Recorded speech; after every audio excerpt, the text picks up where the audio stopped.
a gente está distante, então fica complicado. Essa pandemia que já dura aí 6 meses, esse isolamento social, né? Agora faltam aí poucas semanas para acabar o ano, e aí a gente só vai se ver presencialmente talvez no ano que vem. Acho que esse ano já era. Luiz Gustavo entrou aí também, mas vamos lá, vamos continuando, vamos seguindo o bonde. Já coloquei para vocês o que deve ser enviado, né, como atividade, tá? Então, as que faltam, as pendentes, quem não enviou, me manda, que aí a gente vai fechando. Amanhã eu vou trazer a lista atualizada das atividades, para que vocês tenham ali uma noção, né, daqueles que estão devendo, tá? Beleza? Bom, estou dando seguimento. A gente está falando de Rússia envolvida em conflitos. A gente falou da nova Rússia no conteúdo passado, capítulo 21, né? Esse é o 22, falando da Rússia ali envolvida em conflitos. Ainda falta falar de China, falta falar de Brasil. Então tem muito assunto ainda para ser falado esse ano, né? Deve ter aí no mínimo 6 ou 7 capítulos ainda para ser trabalhados, tá? Então a gente vai falando de cada um deles.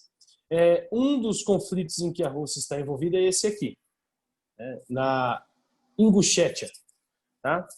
Que eu mostrei um mapinha para vocês na aula passada. Tem a Ingushétia do Sul e a Ingushétia do Norte, né? Então são as duas áreas onde a Rússia está envolvida ali em conflitos.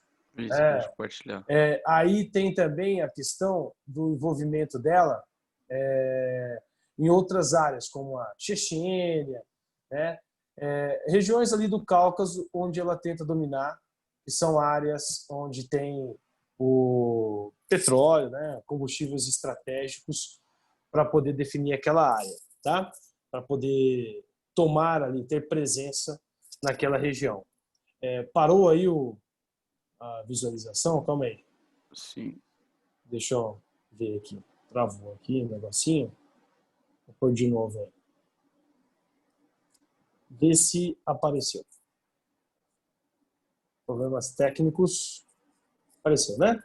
Beleza. Então a gente vai continuar na Ingushétia, que é onde a gente ia parar na aula passada. Então isso aqui é uma república autônoma, mas que também busca a sua separação. E a Rússia tem muitas repúblicas que querem separação. Então são movimentos separatistas. Movimentos separatistas a gente tem falado desde o começo do ano que são eles, né?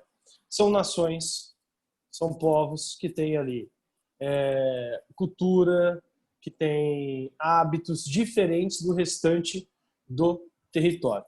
A Rússia, por ser ali um país muito extenso, apresenta diversas etnias que compõem ali o seu território. Diversas mesmo, tá?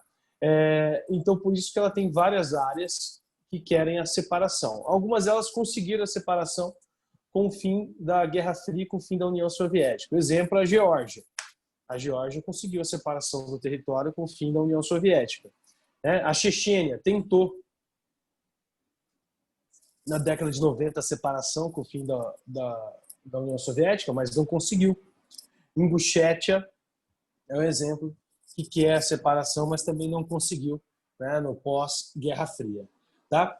Então nós temos ali conflito entre ativistas, né, que evocam, esse evocam é muito legal, supressão de direitos humanos, né, desejo por maior liberdade ali em relação a quem? Ao governo russo. O governo russo do Vladimir Putin é um governo autoritário. É um governo que não respeita os direitos humanos, tá? Que age ali, com muita força em cima daqueles que lutam por maior igualdade, né? Igualdade social, né? Direitos, tá? Sociais dentro dessa sociedade aí russa. Então a Rússia, esse governo do Vladimir Putin é mais forte, né? Mais impactante nesse sentido. Eu disse para vocês que naquela Copa do Mundo que teve na Rússia não tinha manifestação. Não porque o governo era muito bom, mas sim porque o governo russo impedia as manifestações. Como? Prendendo os manifestantes. Então bastava erguer uma plaquinha lá contrária ao governo do Putin, né, que ele mandava prender. Tá? homossexuais são presos no governo do Vladimir Putin. Por quê? Porque ele é autoritário. Ele é um ditador moderno. Por que um ditador moderno? Porque a Rússia tem eleições. A Rússia tem eleições diretas, as pessoas votam, mas ele sempre dá um jeito de dar uma manipulada ali e acaba vencendo essas eleições. É presidente ou está na frente do Estado desde 2000, desde 99, né? Quando ele foi escolhido para ser primeiro-ministro. Em 2000 ele foi eleito presidente e nunca mais deixou o poder, tá?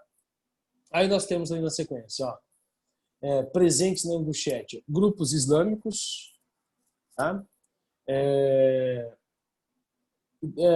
O Paixão comentou ali no chat. É mais ou menos isso, né, Paixão? Nós temos autoritarismo em vários países, né? Em países desenvolvidos, em países emergentes. A gente tem autoritarismo na Ucrânia, por exemplo. A gente tem autoritarismo na Hungria, na Bulgária.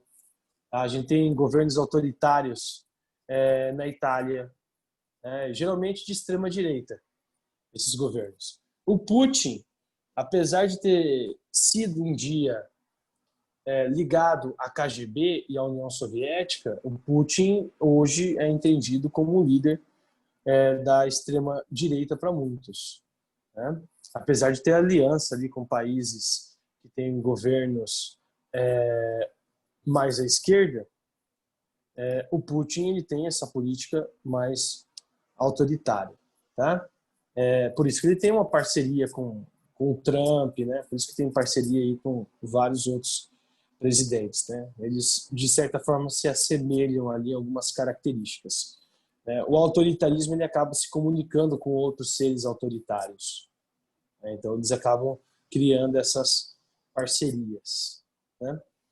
Então, grupos islâmicos aqui dentro da Ingushétia, esses grupos islâmicos eles estão presentes nessas repúblicas autônomas, né? Aí tem aqui, ó, Ingush Jamat, na Ingushétia, né? Yarmouk Jamat, em Rebardino-Balcária, que é uma outra região que também é uma república autônoma, a gente viu naquele mapinha, né? Que desejam ali, ó, uma influência maior na política e autonomia com lei islâmica. Toda vez que aparece isso aqui, lei islâmica, a gente tem que discutir um pouquinho, né? Porque os caras querem sair do autoritarismo do Putin e ir para o autoritarismo do fundamentalismo religioso islâmico. Mas aí tem a ver com a cultura dos caras, né? Certo? Eles querem sair do fundamentalismo do Putin, o autoritarismo dele, para o fundamentalismo islâmico. E aí quando a gente vê lei islâmica, a gente já estudou isso esse ano, significa implantar o quê dentro dessas repúblicas, caso elas consigam sua independência? Implantar a Sharia, né? Aquelas doutrinas, né, mais radicais. Por que o Putin não libera essas repúblicas? Porque por aí passam, né, oleodutos e gasodutos que abastecem toda a Europa. E ele consegue extrair do Oriente Médio daquela região ali. Tá? Então, por isso que essas repúblicas são mais difíceis de conseguir a sua liberdade, né, a sua independência. Tá? Mas são repúblicas autônomas, tem ali uma certa autonomia em relação ao território. São independentes? Não. Não são países, mas têm chefes de estados. Isso já é um grande avanço se tratando de Vladimir Putin, né? Frente do Cáucaso, criado em 2005, um grupo paramilitar, né, e buscava ali assumir o poder da região e montar naquela área um grande emirado. Emirado parecido com o emirado que nós conhecemos, que é o Emirados Árabes, né, Unidos. Então, os Emirados Árabes Unidos, quando surgiram, foi assim, né? Várias repúblicas se uniram, por isso que lá existem vários sheiks, vários príncipes, né? E todos eles controlando ali as reservas, né? Reservas de petróleo. Então, o Putin não libera essas áreas por vários interesses. Interesses econômicos, interesses estratégicos, até porque é uma forma de ele estar mais próximo do Oriente Médio e competindo com os Estados Unidos, né? Estando ali naquela área, disputando com os Estados Unidos, tá? A região da Chechênia. Essa região aí da Chechênia é uma área também, que a gente tem comentado, eu comentei com vocês na aula passada, uma área de muita instabilidade durante um bom tempo. Agora, ela está mais controlada. Né? E por que ela está controlada? Porque os líderes desses governos, ou melhor, do governo da Chechênia, hoje faz parte do governo do Putin. Está na cúpula do governo do Putin. É um dos braços dele ali. Então, enquanto esse cara estiver na cúpula do governo do Putin, fica difícil ele lutar por separação. Né? Ele faz parte da política. Então, o Putin deu uma segurada naquelas revoltas quando ele levou esse cara para dentro do governo dele. Então, a Chechênia, que é das repúblicas autônomas da Rússia, aquela mais violenta, a que teve ali as lutas mais fortes contra o governo russo, hoje está estancado esse ponto de revolução. Né? Então, lá, após a dissolução da União Soviética, como eu contei para vocês, a Chechênia ela chegou a se declarar ali independente, né? Ela se autodeclarou independente. A Rússia nunca reconheceu. A Rússia nunca reconheceu essa independência. Só que como a Rússia vinha de um início ali de reformulação, né, do espaço físico e econômico, a Rússia deixou por alguns anos essa autodeclaração e aí há uma tentativa ali, né, de reanexação já do território em 92. Então, tropas russas vão migrar para a região da Chechênia, vão estancar o conflito e vão reanexar o território. Tá? E aí, em diante dessa reanexação de território, só conflitos vão acontecendo. Né? Lutas armadas mesmo, grupos paramilitares, grupos guerrilheiros ali, em busca da independência dessa área. Então, tem a tentativa de consolidação ali da independência, né, de 94 a 2003, consolidação de formação de país mesmo, mais de 150 mil mortos, né, acabaram essas vidas sendo perdidas nesses conflitos. Tá? Vocês vão ver que chechenos fizeram atentados também na Rússia, sequestraram escolas, invadiram escolas, sequestraram crianças, melhor dizendo, né? Mataram crianças. Então tem vários atos ali dos chechenos também de represálias a essa dominação russa. Tá? Então eles faziam atos terroristas. Porque os movimentos separatistas, eles se parecem muito com os grupos terroristas, né? São grupos paramilitares que não têm o mesmo poderio que um país, então eles se armam daquilo que eles têm para chamar a atenção do mundo todo, né, contra essa tentativa de anexação de território. Então eles chamam a atenção do mundo todo para a independência deles. Quem faz muito isso? As nações sem territórios que a gente conhece. A Palestina faz muito isso, né? Tem lá o Hamas, o Hezbollah, que são duas organizações terroristas dos palestinos que cometem atentados em Israel justamente para poder chamar a atenção, né, de outras nações. Hoje, não mais, mas no período anterior, década de 90, anos 2000, o Hamas e o Hezbollah, eles faziam muitos atentados, né, naquela região. Tá? Por essa área passam dutos, né? Então dutos tem a ver com rede de transporte, porque transportam por ali mercadorias, não pessoas, né? Mas aí esses dutos que podem ser de petróleo, de gás, então se for gás é gasoduto, se for óleo é oleoduto, eles transportam ali fontes energéticas que vão abastecer toda a Europa, não só a Rússia, mas toda a Europa.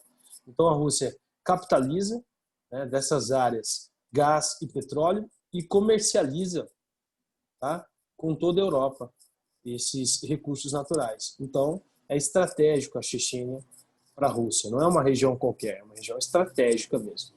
Né? A guerra civil que vai tomar ali essa área, ela tem duração de 94 até 95, né? Cerca de 40 mil soldados russos ali foram destinados a essa região para conter o conflito. Ainda no período da gestão do Boris Yeltsin à frente do poder da Rússia. O Boris que tinha ali um ar também de autoritário, né? Mas junto com o seu autoritarismo, um processo de corrupção muito forte. Então era muito difícil para o Boris escapar, né, da pressão popular, e é por isso que ele vai renunciar 4 anos depois. Mas o Boris é o cara que destina as tropas para poderem intervir ali nesse conflito, o conflito da região. Tá? De 99 a 2000 é a Segunda Guerra Civil da região. Então os chechenos se rebelam de novo. E aí, em 99 a 2000, você já tem o Putin atuando, né? Em 2003 tem um referendo local, na qual ali o reconhecimento da Chechênia como integrante da Federação Russa, né, vence, tá? Então a maioria votou a favor da Chechênia participar dessa Federação Russa e não ao contrário, não votaram contra, né, a saída. E aí você já tem o Putin atuando nesse referendo como principal líder político da Chechênia. Então, Putin já intervém, já oferece a ele um espaço no seu governo. Tá? Mesmo assim, aqueles guerrilheiros eles continuam cometendo atentados. Vai ter um atentado lá de Beslan, uma escola foi alvo de atentado terrorista, né? E aí o grupo acabou assumindo. O Putin manda tropas para a Chechênia e aí ele dizima esse grupo terrorista. Civis também vão morrer. O Putin vai ser denunciado no Tribunal de Haia. Para quem não sabe, o Tribunal de Haia só são denunciadas pessoas lá quando eles cometem crime contra a humanidade, né? E por incrível que pareça, o nosso atual líder político aqui do Brasil também foi denunciado lá, né? Então mais para frente ele pode ser julgado contra esses crimes contra a humanidade. Por que crime contra a humanidade? Porque eram grupos paramilitares que de fato tinham errado, mas não tinham o mesmo poderio da Rússia, né? Não tinha o mesmo poderio da Rússia. E o que aconteceu? As tropas russas invadiram, dizimaram toda uma região, cometeram genocídio, né? Então por isso que o Putin foi denunciado nesse Tribunal de Haia. O que significa também que não resolve muita coisa, não, né? Mas cometeu já crime contra a humanidade, né? A diferença é que a Rússia tem um poder maior do que outras nações, né? Porque a Rússia ela faz parte do Conselho ali de Segurança da ONU e é membro permanente, né? Não é rotativo igual aos outros, ela é membro permanente, tá? Ossétia do Sul, a gente falou da Ingushétia, mas também tem Ossétia do Norte, Ossétia do Sul, né? Que são áreas ali que também querem a separação em relação ao território russo. Não sei se eu tenho de falar de toda a Ossétia, mas vamos tentar. Então, a Ossétia, ela tem território, a gente viu no mapinha, presente em 2 regiões independentes. Então, um é na Rússia e o outro é na Geórgia. Então, é mais difícil da Ossétia conseguir ali, né, a sua separação, tá? Tensões entre Ossétia do Norte e Ossétia do Sul, né, e a Abcásia, tá, envolvendo territórios ali russos e georgianos, tá, também implicam em conflitos nessa área. Então você tem 3 regiões que querem a separação. A Ossétia do Norte quer a sua independência, a Ossétia do Sul também, e aí você também tem ali a Abcásia que também quer separação. Então são várias áreas se movimentando, né, pelo separatismo. Ossétia do Norte, parte do território russo, né, está ligado ali a uma parte do território russo, e a Ossétia do Sul, essa aí já é reconhecida, né, por comunidades internacionais, tá? Mas ela ainda é uma região da Geórgia.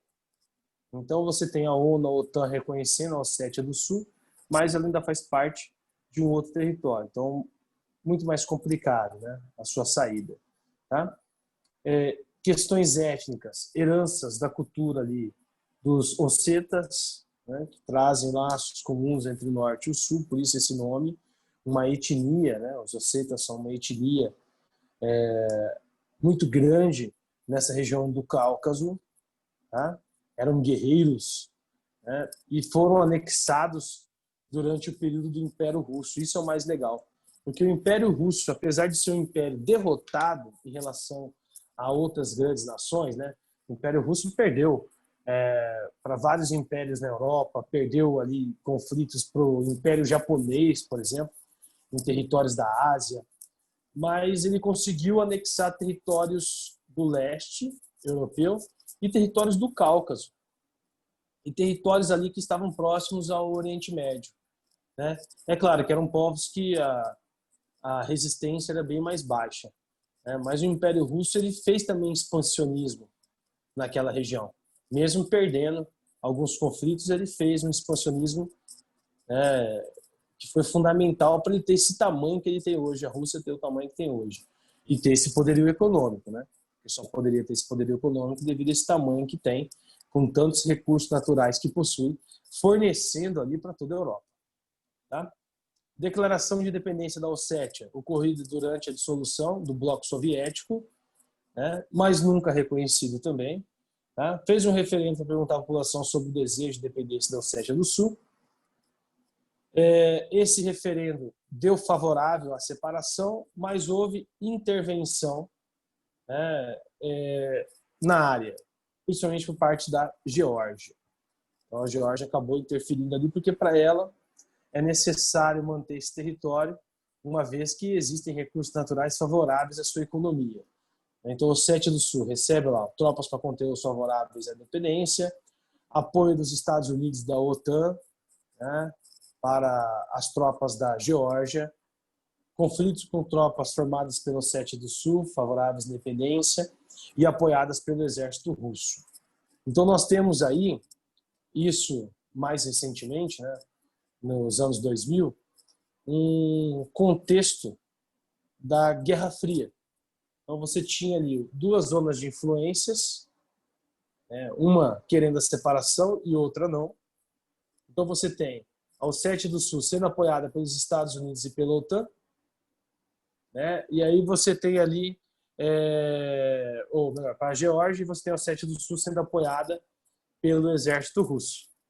Então a Rússia apoia áreas que para elas são estratégicas, né? Então apoiou, por exemplo, a Crimeia, a separação dela em relação à Ucrânia, a gente ainda vai ver, apoiou Donetsk e apoia Donetsk para a separação, porque tem interesses, né? Mas quando os interesses ferem ali ou são contrários à sua política, aí a Rússia não permite, não apoia, né?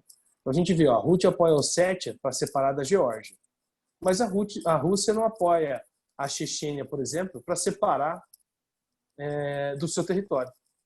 Por quê? Porque aí são interesses cruzados, né? Ela tem interesse naquele território da Geórgia, que ela perdeu um dia. Mas ela não quer liberar a Chechênia, porque ela também tem interesse na Chechênia, que faz parte do seu território. Então, interesses cruzados aí. Interesses que só atendem à demanda russa. Então, Putin é um cara muito esperto, né? Muito estratégico. Então, é desse ponto que ele trabalha, dessa forma que ele trabalha, tá? Tentativa de unificação, né? Norte e Sul. E aí o norte já interferiria ali numa região russa. Então aí ele já não quer separação. Ele quer do sul, mas a do norte não. Então isso Rússia, né? Isso são os interesses do Vladimir Putin. Movimentos por setores da população que defendem ali a ideia de uma Ossétia unida, né? E unida ela pode conseguir sua independência mais facilmente. Essa seria a visão aí, né, da maioria da população, tá? Deixa eu ver aqui se tem mais alguma coisa. Aí mostra pra gente a região da Ossétia. Então, a região que está localizada numa faixa de fronteira entre Rússia e Geórgia. Então, por isso que o norte aqui localizado na Rússia, o sul aqui na Geórgia, né? E os conflitos, tá? Os conflitos aí nessa região pela separação. A Ossétia quer ali a sua independência, né? Ossétia do Sul. Na aula que vem a gente fala do Daguestão, porque senão não vai dar tempo de eu fazer a nossa chamada aqui. Tem muita coisa ainda para ser falada. Então amanhã a gente continua do Daguestão. Acho que devia começar pelo nono B.